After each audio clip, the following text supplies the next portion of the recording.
अगर इस चैनल पे आप फर्स्ट टाइम हैं तो चैनल सब्सक्राइब करिए और बेल का बटन भी दबाइए लेटेस्ट वीडियो देखने के लिए अपने मोबाइल। दोस्तों आज बात करने वाले हैं हम कि लोग जो स्मार्टफोन लेते हैं, जैसे कि सैमसंग का फोन आया या नया बहुत हाई एंड फोन आता है या वन प्लस का फोन आया, उसके बाद आप देखते हैं साथ में कि आप इस क्रेडिट कार्ड, इस बैंक के क्रेडिट कार्ड से खरीदेंगे तो आपको इतने % कैशबैक मिलेगा। इसके पीछे की पूरी कहानी मैं आज आपको बताने वाला हूं, क्योंकि ये सारी चीजें आप देख के थोड़ा सा आप इनको समझेंगे तो आपको पता लगेगा कि ये मार्केटिंग स्ट्रेटेजी किस तरीके से काम करती है।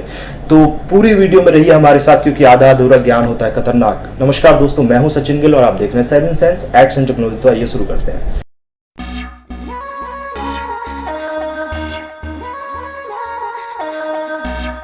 तो दोस्तों आपने देखा होगा, चाहे अमेजन हो या कहीं पर भी हो, कोई सी भी कंपनी में अगर आप कोई फ़ोन लेते हैं, सपोज करिए बहुत सारा नया फ़ोन आया, सैमसंग का हाई एंड फ़ोन, जैसे S9 की बात करते हैं, आईफोन X के बारे में बात करते हैं, वन प्लस का उसके बारे में बात करते हैं। तो आपने देखा होगा जब भी नया फ़ोन लॉन्च होता है तो उसके साथ आता है कि सिटी बैंक से कैशबैक इतना मिलेगा, HDFC बैंक से कैशबैक इतना मिलेगा, वो अप टू 8000 या फ्लैट 8000 हो जाता है, या ICICI बैंक से या एक्सिस बैंक से बहुत सारी चीज़ें ये देते हैं। अब ये सोचेंगे ये एक्सिस बैंक या ICICI या सिटी बैंक क्यों ये कैशबैक देता है, उसको क्या फ़ायदा है कि जब आप नया फ़ोन लेने जाए तो हम आपको 8000 रुपीज़ का कैशबैक देंगे अगर आप इस कार्ड से खरीदेंगे। उसके पीछे कुछ है पॉइंट्स, मैं आपको बता देता हूँ। पहला, जब कोई भी नया स्मार्टफोन लॉन्च होता है तो उसकी मार्केटिंग बहुत ज़बरदस्त तरीके से कोई भी ब्रांड करता है। जैसे सैमसंग का S9 तो वो प्रीमियम फ़ोन है, तो जब भी उसकी मार्केटिंग होगी पूरे टीवी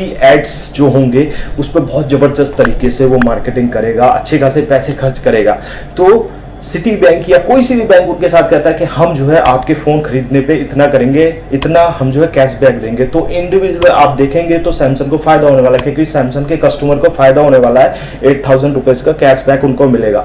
तो सैमसंग इससे खुश हो जाता है। बट बैंक कहता है कि हम कंडीशन तब आपको ये सारी चीज़ें देंगे जब आप अपने ऐड में ये दिखाएंगे कि हमारी बैंक का लोगो और कैशबैक टिल अप टू इतना।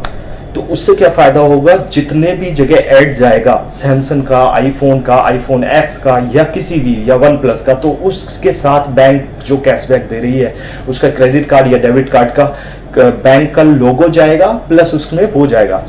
उससे क्या होगा, उसकी एक तरीके से 8000 रुपीज़ पर आप कह लीजिए पर ऐड जो है उसकी कॉस्ट ऐड हो जाएगी, और जो है वो उन लोगों तक पहुंच जाएगा, रीच बैंक के नाम उन लोगों तक पहुंच जाएगा जो लोगों तक सैमसंग का, आईफोन का टीवी में, न्यूज़पेपर में ऐड जाने वाला है। तो एक तरीके से कर लीजिए बहुत कम पैसों में जो है मार्केटिंग अपनी बैंक की वो कर लेते हैं। तो इसलिए आपको कैशबैक दिया जाता है किसी भी क्रेडिट कार्ड या डेबिट कार्ड पे।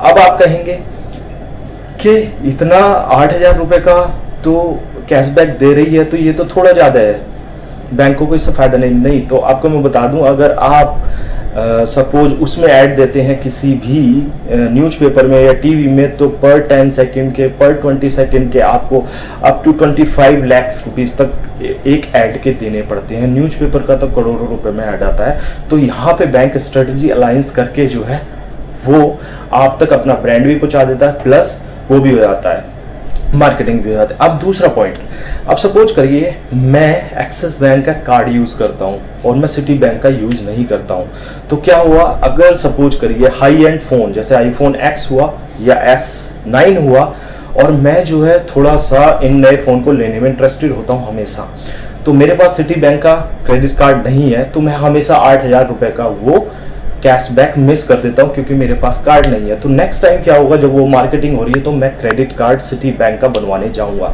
या HDFC का बनवाने जाऊंगा या ICICI। तो इनडायरेक्टली क्या है कि उनकी सेल भी बढ़ रही है क्रेडिट कार्ड की। अब सेल बढ़ रही है क्रेडिट कार्ड की, तो उन बैंकों को ईजिली फायदा हो रहा है। अब इसके पीछे कुछ और पॉइंट आपको ध्यान करने वाले हैं। पहला पॉइंट, अगर आप ये सोचते हैं कि मैं 8000 रुपये का कैश लेकर थोड़ा सा बेनिफिट में रहता हूँ, तो आपको ये जानना पड़ेगा कि जब फ़ोन लॉन्च होता है 65,000 के करीब और वो 8000 रुपये का कैश मिलता है, तो वो हो जाता है आपका कितने 57,000 रुपीज़ का हो जाता है। तो 57,000 के वो EMI जब आप कन्वर्ट कराएंगे या एक साथ पैसा देने वाले हैं, अगर आप पैसे वाले तो कोई डाउट ही नहीं है, तो आपको 8,000 रुपये की भी जरूरत नहीं है। अगर पैसे वाले नहीं है, EMI पे फ़ोन ले रहे हैं, तो वो 57,000 की EMI जब आपको बनेगी तो उस पर आपको इंटरेस्ट रेट लगेगा, और इंटरेस्ट रेट से जो है वो बैंक पैसा कमाएगी आपके फ़ोन के थ्रू। तो इनडायरेक्टली देखें तो वो जो कैशबैक था वो इंटरेस्ट रेट में चला गया आपका। अब आप अगर सोचिए पैसा है तो आप 8,000 रुपीज़ का पैसा जो है आप बचा सकते हैं बहुत ईजिली। अब बहुत सारे लोग हैं वो जल्दी जल्दी में ले लेते कि मैं EMI पे कर दूंगा, बट क्या होता है ना, EMI पे नहीं हो पाती तो उन पे फिर उस इंटरेस्ट रेट पे भी आपको late fees plus extra interest rate लगता है, तो जिससे कि आप कहीं ना कहीं कुछ ना कुछ कभी ना कभी फंस जाते हैं। तो ये इनके पीछे स्ट्रेटेजी होती है। आप कहेंगे कि डेबिट कार्ड से हम ले रहे हैं, तो डेबिट कार्ड से आप ले रहे हैं, उस पर कैशबैक मिल रहा है, तो उसको फ़ायदा ये है कि आप एडवांस में पैसा दे रहे हैं, वहाँ पे आपका जेन्युइनली फ़ायदा है, क्योंकि डेबिट कार्ड से जब पैसा दे रहे हैं तो इसका मतलब है कि आपके बैंक के अकाउंट में पैसा है और आप एडवांस में पैसा दे रहे हैं, तो वहाँ आपको कैशबैक का फ़ायदा वाकई में मिलने वाला है। ये ज़्यादातर होता है क्रेडिट कार्ड्स पे, क्योंकि ज़्यादा से ज़्यादा पैसा स्पेंड करना, ज़्यादा से ज़्यादा लोगों को क्रेडिट कार्ड बनवाना, ज़्यादा से ज़्यादा लोगों को बाइंग हैबिट्स क्रिएट करना, ये क्रेडिट कार्ड बैंक कंपनियों का एक मोटिव होता है कि हम जितना ज़्यादा लोगों की बाइंग पावर को जनरेट करेंगे, ज़्यादा इंक्रीज़ करेंगे, तो हमारा क्रेडिट कार्ड उतना बढ़ेगा, और जितना क्रेडिट कार्ड बढ़ेगा उतना लोगों पे बैलेंस बढ़ेगा, और जब बैलेंस बढ़ेगा तो हमारे पास इंटरेस्ट के पैसे हमारे पास आएंगे। तो इस पूरी कहानी के पीछे ये है। अब आपको समझ आ गया होगा कि ये किस तरीके से काम होता है और क्यों ये चलता है।